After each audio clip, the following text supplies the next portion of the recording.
نحمده ونصلي على رسوله الكريم أما بعد فأعوذ بالله من الشيطان الرجيم بسم الله الرحمن الرحيم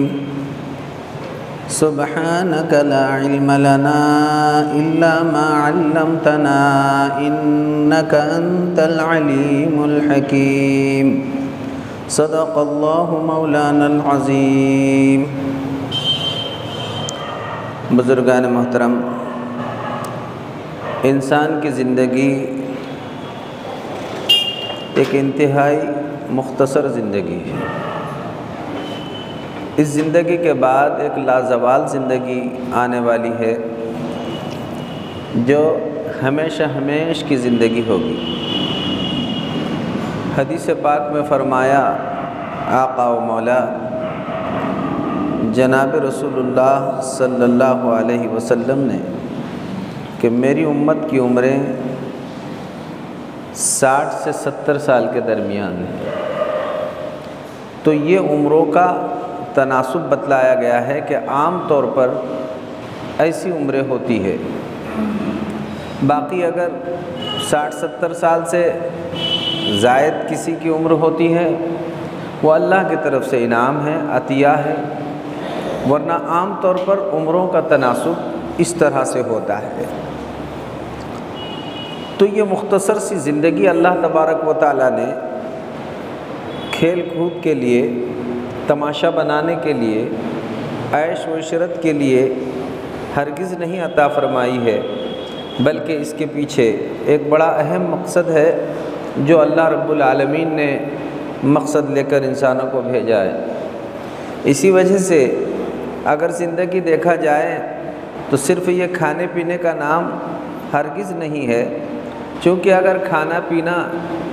کوئی مقصود ہوتا تو جانور ہم سے زیادہ اچھا کھاتے ہیں اور ہم سے اچھی زندگی بسر کرتے ہیں، ان کو کوئی فکر معاش نہیں اور کسی قسم کی کوئی پریشانی حیرانی نہیں،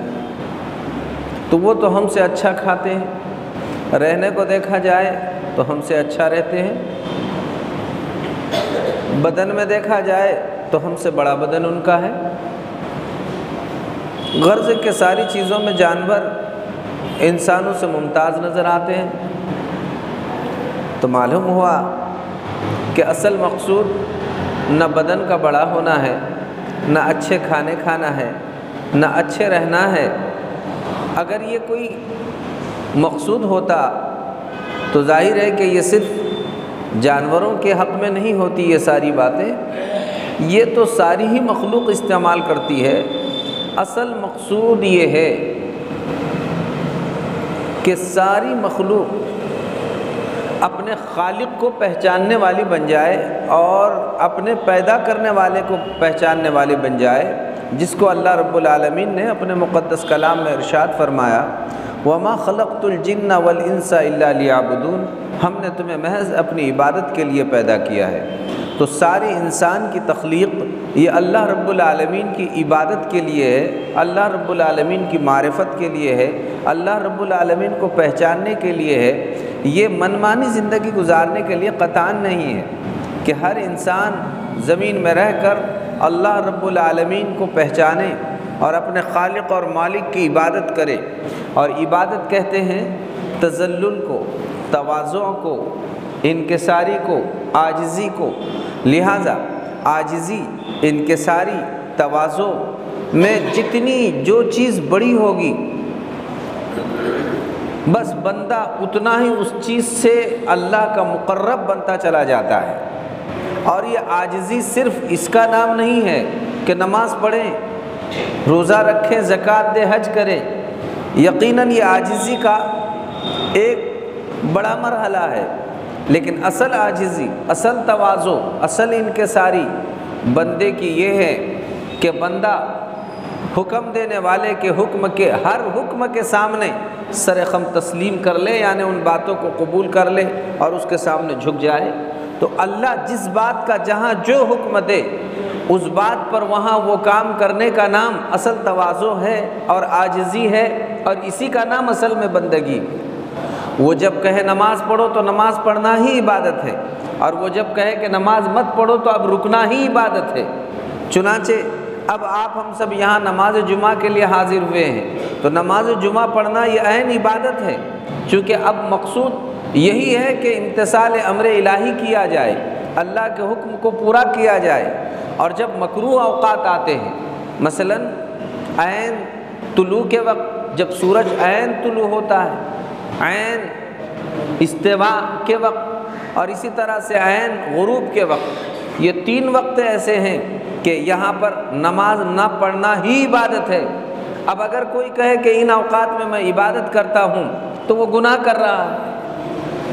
اور کوئی کہے کہ اس وقت جمعہ کا وقت ہے لیکن میں اب نماز نہیں پڑھ رہا ہوں تو وہ گناہ کر رہا ہے۔ تو معلوم ہوا کہ انسان اپنے عقل کے تابع نہیں ہے، بلکہ امر الہی کے تابع ہے، اللہ کے حکم کے تابع ہے۔ تو اللہ رب العالمین بندے کو جس وقت جس بات کا حکم دے دے،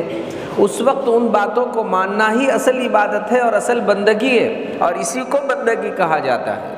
تو عرض یہ کیا جا رہا تھا کہ بھائیو، اللہ رب العالمین نے ایک مختصر زندگی دی ہے، اور وہ مختصر زندگی اپنی بندگی کے لیے عطا فرمائی ہے، منمانی زندگی بسر کرنے کے لیے اللہ رب العالمین نے قطعاً نہیں دی ہے۔ لہٰذا اگر کوئی شخص اپنے منمانی سے اپنی زندگی گزارتا ہے تو ظاہر ہے کہ وہ پھر ایک وقت آنے کے بعد، یعنی اپنی زندگی کے تکملے پر پھر ایسے ٹھکانے اسے پہنچا دیا جائے گا کہ وہاں پھر ثم لا یموت فیہا ولا یحیا، نہ برابر سے زندگی ہے نہ برابر سے موت ہے۔ وہ ایسی زندگی ہے، نہ وہاں پر مرنا چاہے گا تو موت نہیں آئے گی، اور عافیت سے رہنا چاہے گا تو اچھی زندگی نہیں ملے گی۔ عذابات کی سلسلہ اور شکلیں، اور مشکلات کا سلسلہ اور شکلیں، اور بڑی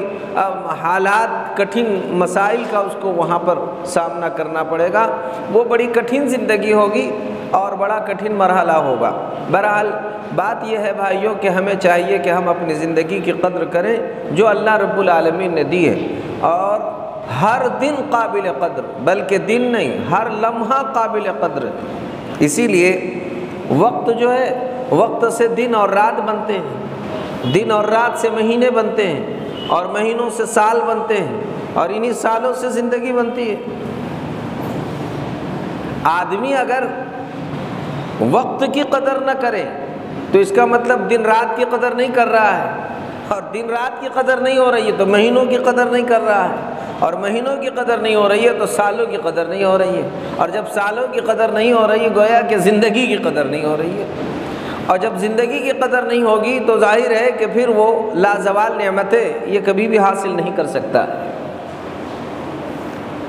تو اصل بات یہ ہے کہ ہم اپنے رب کو پہچاننے والے بنے اور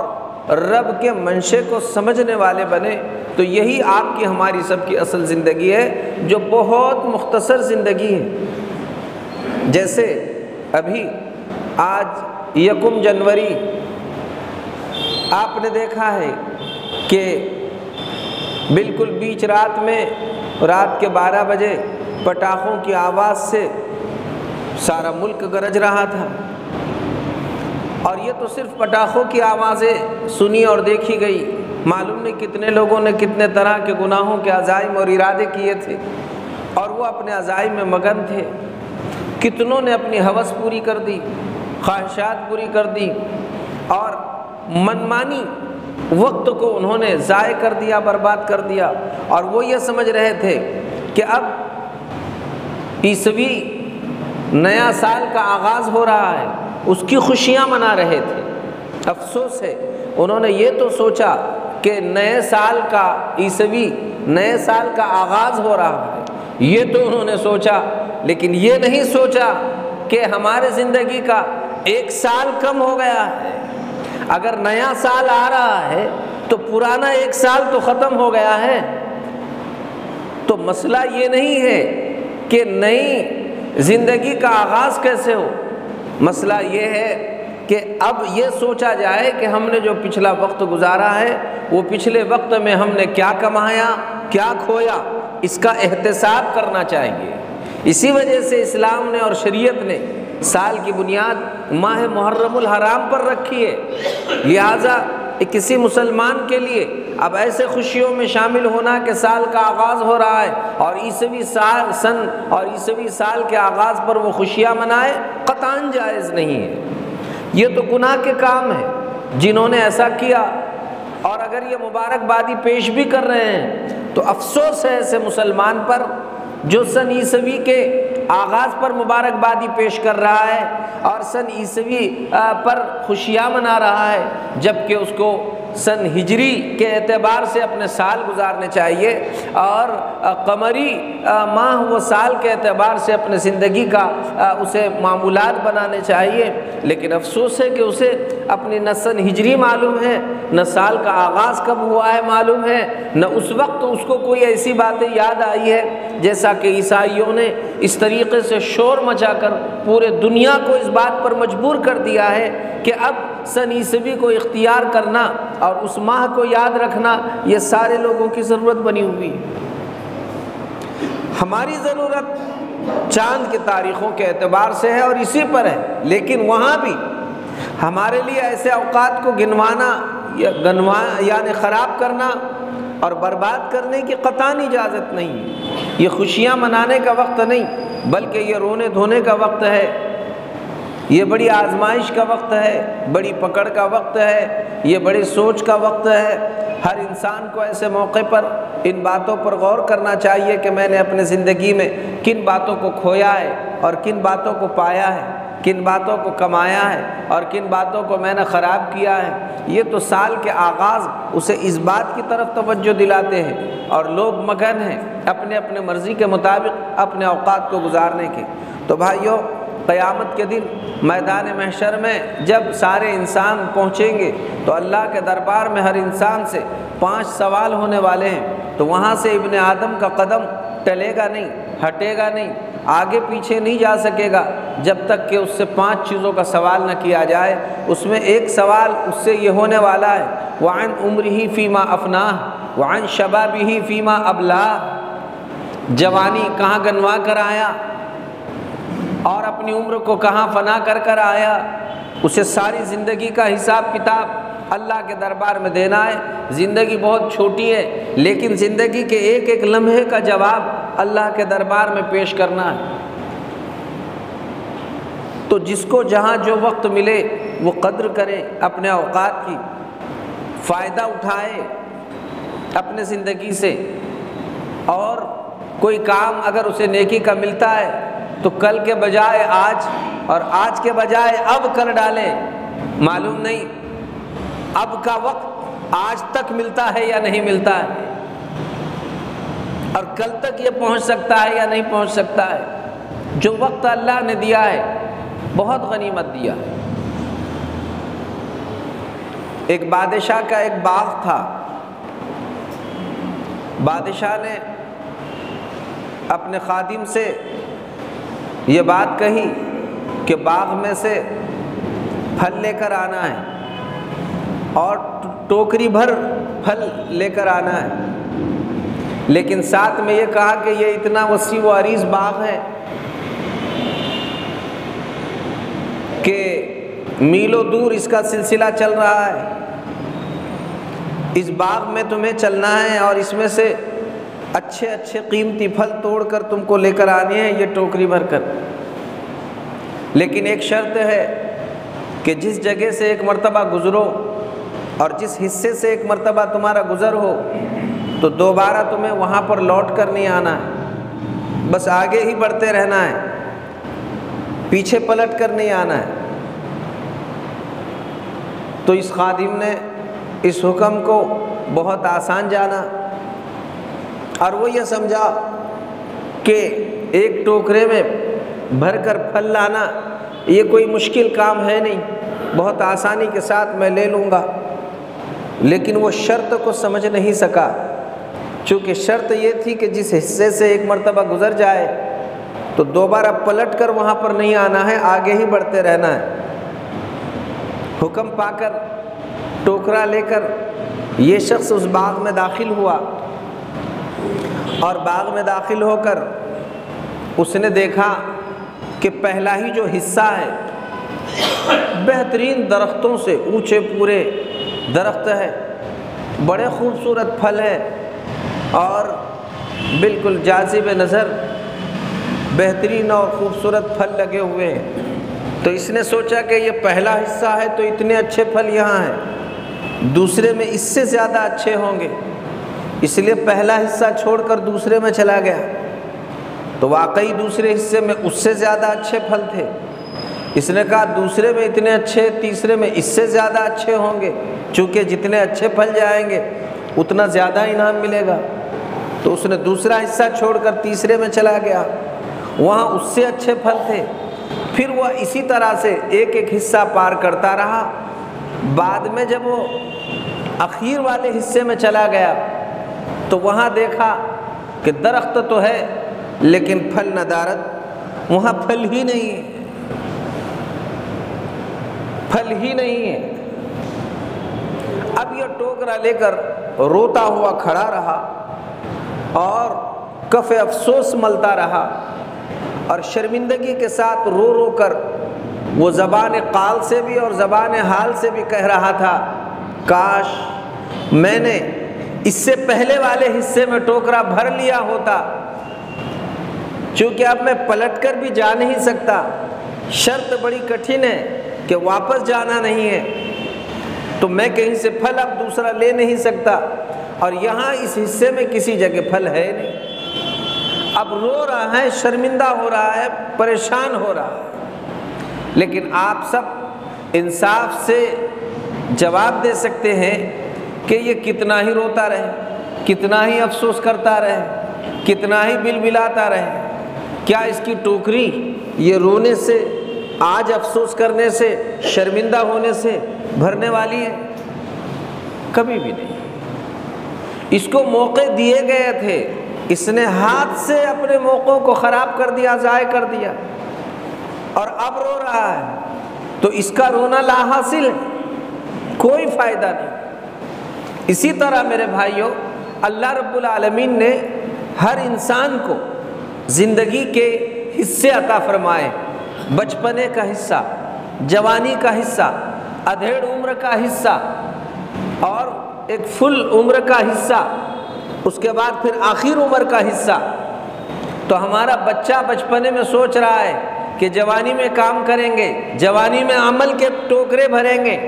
وہ جوانی کے حصے میں جا رہا ہے، تو اللہ نے بھی یہ شرط لگا دی ہے کہ خبردار، ایک مرتبہ جس حصے سے نکل جائیں گے تو اس میں دوبارہ پلٹ کر نہیں آنا ہے۔ تو کوئی جوان کبھی بھی بچپنے میں پلٹ کر نہیں آیا، اور کوئی ادھیڑ عمر والا اپنے جوانی میں پلٹ کر نہیں آیا۔ تو معلوم یہ ہوا کہ اپنے ایک ایک حصے سے ان امیدوں پر گزرتے رہ رہے ہیں کہ اگلے والے حصے میں کچھ کر لیں گے، داڑھی بڑھاپے میں رکھ لیں گے، نمازیں بڑھاپے میں رکھ لیں گے، حج بڑی عمر میں جا کر لیں گے، آخر حصے میں جا کر لیں گے۔ بات یہ بنی کہ جس حصے میں کرنے کا ارادہ کیا تھا اس سے پہلے ہی موت کا فرشتہ آ گیا ہے، اور پھر یہ سوچ رہا ہے کاش کہ میں نے جوانی کی قدر کی ہوتی، ادھیڑ عمر کی قدر کی ہوتی، پہلے ہی میں نے توبہ اللہ کیا ہوتا اور نیک کام کیے ہوتے، اب کتنا ہی پچھتاتا رہے، روتے سو۔ ظاہر ہے کہ جب اس کی کھرکھراہٹ اور گڑگڑاہٹ اس کے آواز میں شروع ہو جائے اور موت کے آثار شروع ہو جائے، اور پھر بعد الموت زندگی کا وہ دیدار کر رہا ہوں، اب کا کوئی افسوس اسے کام آنے والا نہیں ہے۔ اس کی ساری شرمندگی بیکار، سارا رونا دھونا بیکار، ساری معذرتیں بیکار، چونکہ اس کو جو حصے دیے گئے تھے وہ جو چاہے ان حصوں میں بھر لے سکتا تھا، لیکن بجائے بھرنے کی غلطی کرتا رہا اور آج کا کام کل پر ٹالتا رہا، اور کل پہنچ نہیں سکا، اس سے پہلے وہاں پہنچا جہاں کے بارے میں اسے گمان بھی نہیں تھا کہ اتنے جلدی میں یہاں پر پہنچنے والا ہوں۔ اب افسوس لا حاصل ہے۔ یہ ساری شرمندگی کی باتیں ہیں، اس سے کوئی حاصل نہیں ہے۔ تو بھائیوں، جو بات عرض کی جا رہی تھی کہ انسان آج کے بجائے اب کے وقت کی قدر کر لے، اب وقت اللہ نے دیا ہے۔ اگر آپ سبحان اللہ کہہ سکتے ہیں کہہ ڈالیے، الحمدللہ کہہ سکتے ہیں کہہ لیجئے، 10-5 روپے صدقہ خیرات کر سکتے ہیں کر دیجئے، آپ توبہ اللہ کر سکتے ہیں کر ڈالیے، چونکہ اب کا وقت آج تک ملنا کہ آج کریں گے، آج کے لیے ابھی کئی ندیاں درمیان میں حائل ہے، معلوم نہیں وہ کب پار ہوتی ہے یا نہیں ہوتی ہے۔ زندگی کے وقت کو غنیمت جانے، جس کو جب جہاں اللہ نے موقع دیا ہے وہ فائدہ اٹھا لے اپنے زندگی سے، اور اپنے زندگی کو صحیح سمت اور صحیح رخ پر لے جانے کی فکر اور کوشش کرے۔ اس وقت بھائیوں مغربیت کی، یہودیت کی، عیسائیت کی، پوری انسانیت پر یلغار ہے۔ ہر جگہ آپ دیکھیں گے بس یہی غلط رسومات، غلط باتیں، غلط خواہشات ابھر کر اور امنڈ کر سامنے آتی چلی جا رہی ہے، اور ہم اس کا دل دادا ہوتے چلے جا رہے ہیں۔ کوئی نوجوان اپنی نوجوانی کو جوانی سمجھنے کے لیے تیار نہیں ہے، اسے اس بات کا پتہ نہیں چل رہا ہے کہ معلوم نہیں میں اس نوجوانی سے ابھی جوانی تک اور جوانی سے ادھیڑ عمر تک پہنچنے والا بھی ہوں یا نہیں ہوں۔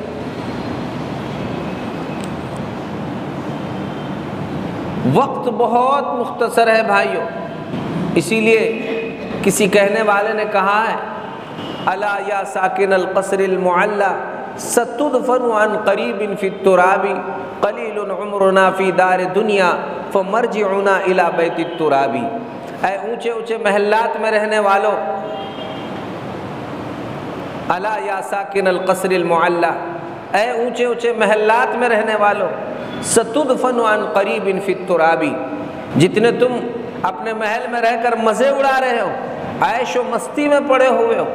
سب کچھ اپنی جوانی اور نوجوانی کو سمجھ رہے ہو، مال و دولت اور اپنے حشم خدم کو سب کچھ سمجھ رہے ہو، اچھی طرح سن لو، ستدفن عن قریب فی التراب، بہت جلد تم مٹی میں دفن کیے جانے والے۔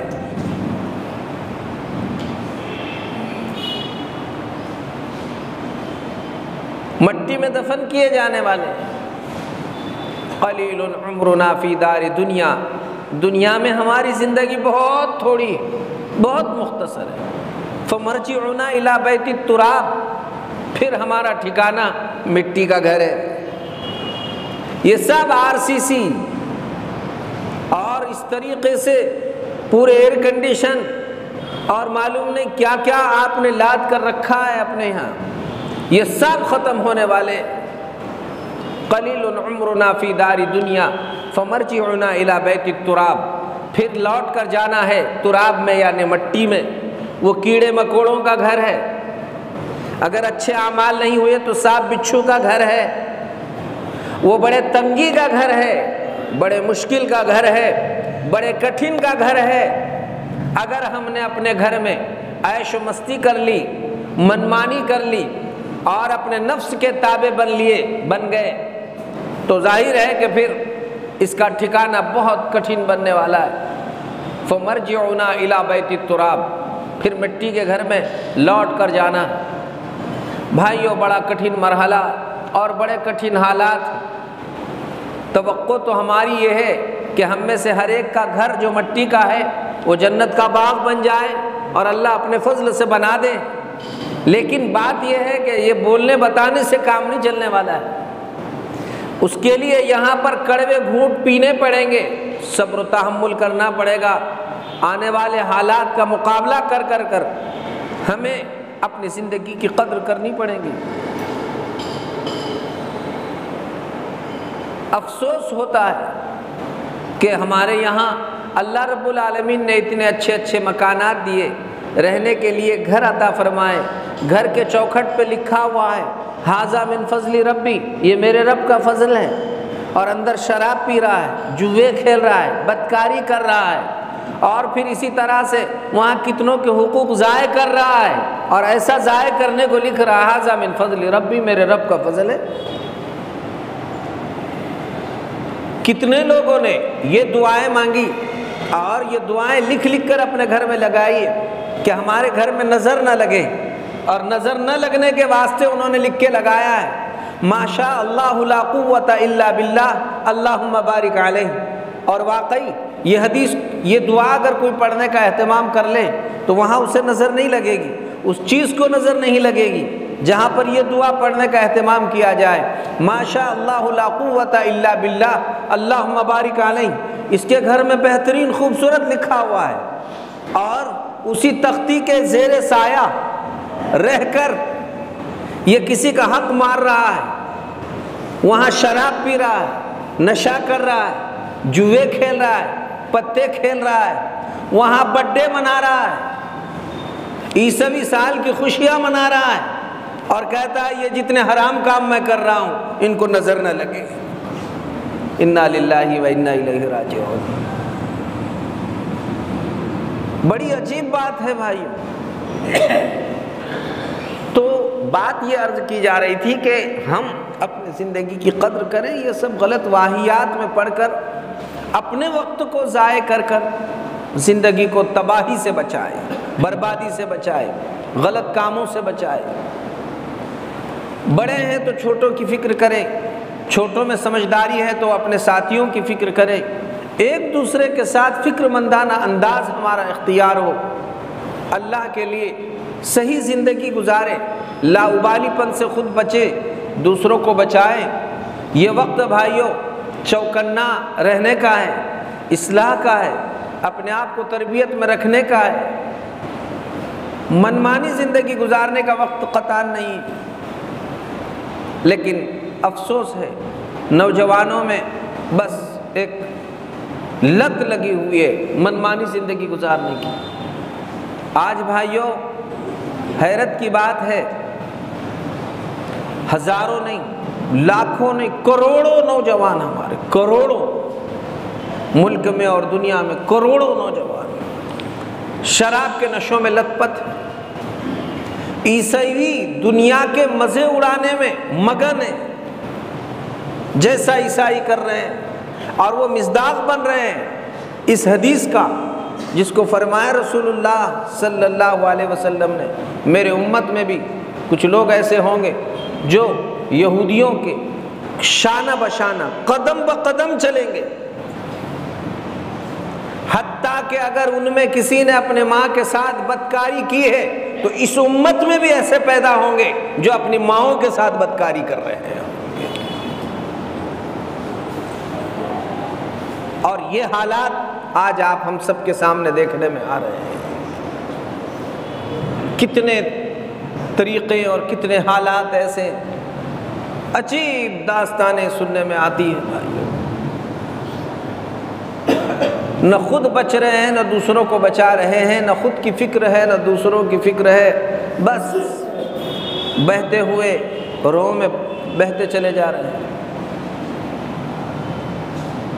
وقت ندا دے رہا ہے، دیکھو اسی لیے مشہور ہے کہ گھڑی میں اب تو پہلے جیسی گھڑیاں بھی نہیں ہے، ورنہ کانٹوں کی گھڑیاں جو ہوا کرتی تھی تو آپ کان کو لگا دیں تو وہ ہر لمحہ اور ہر سیکنڈ پہ بولتی ہے، کٹ کٹ کی آواز اس میں چلتے رہتی۔ تو کہنے والے نے کہا تو سن رہا ہے کٹ کٹ، دراصل وہ تجھے کہہ رہی ہے گھٹ گھٹ، یعنی تیرے زندگی کے لمحات گھٹ رہے ہیں،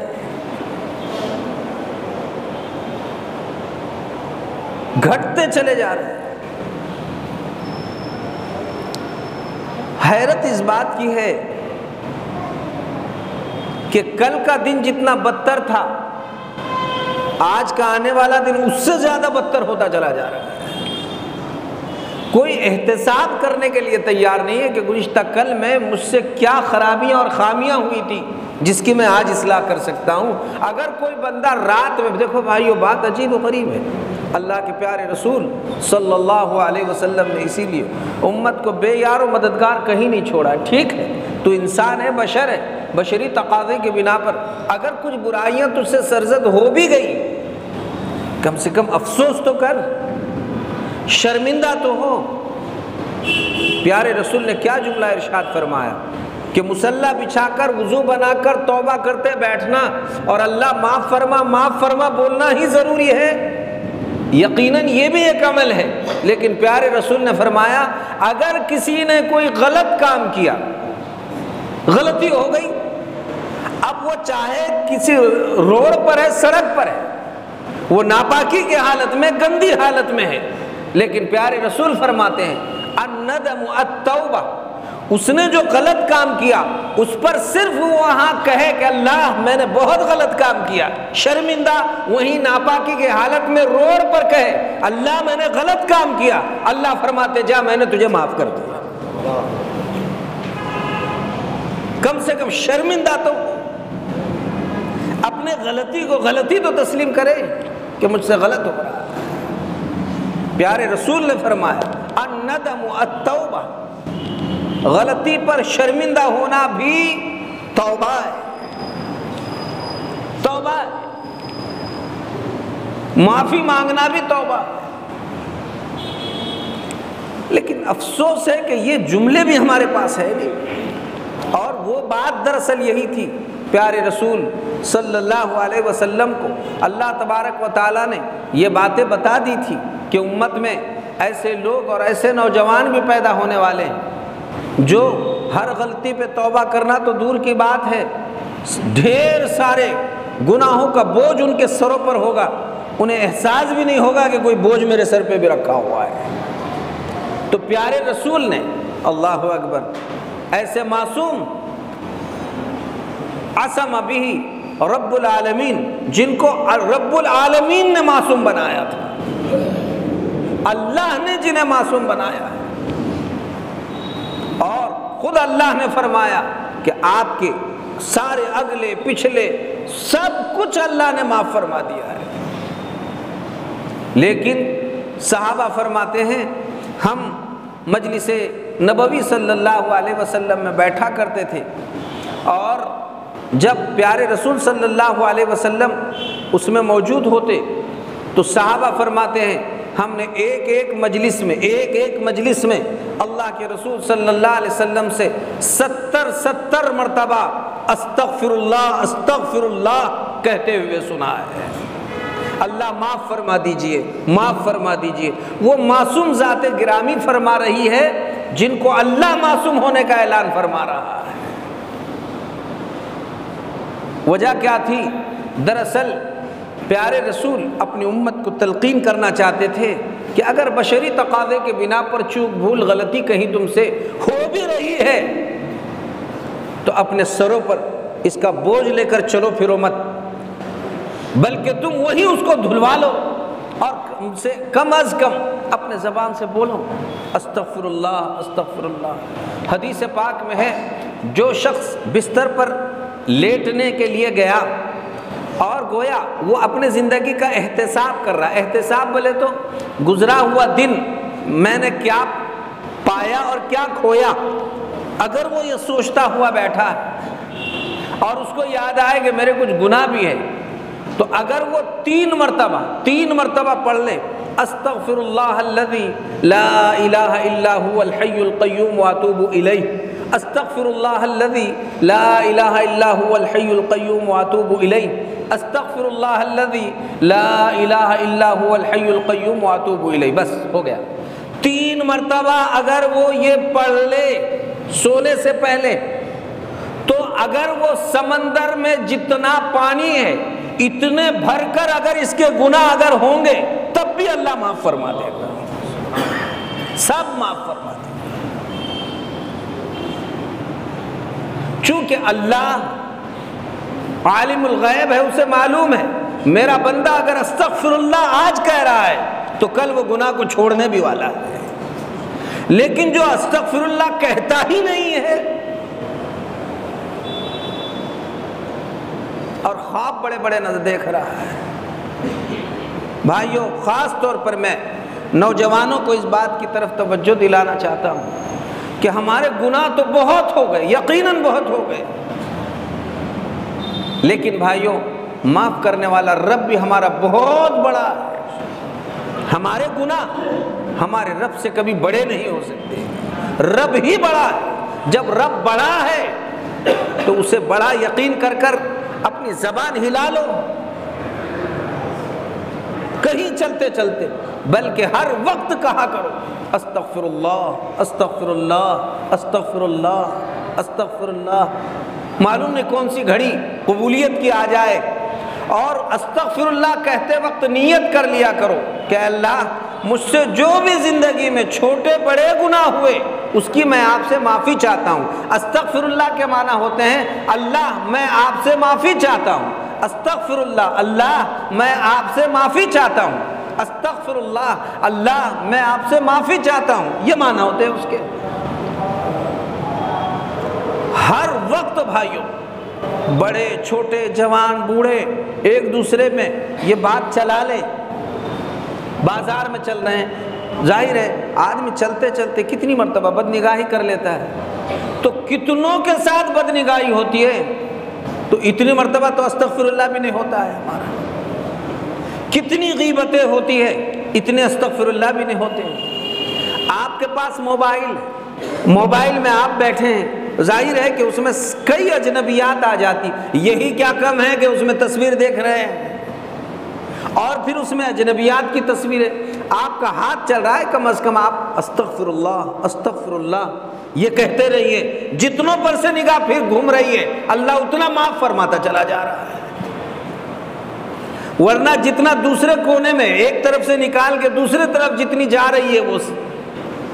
لائن بڑھتے چلی جا رہے، تو وہ جیسے ادھر کے کونے میں محفوظ ہو رہی ہے، ایسے ہی ہمارے گناہ بھی محفوظ ہوتے چلے جا رہے ہیں۔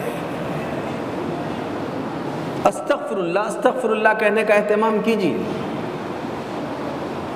سوتے وقت 3 مرتبہ یہ پڑھ لیا کیجیے۔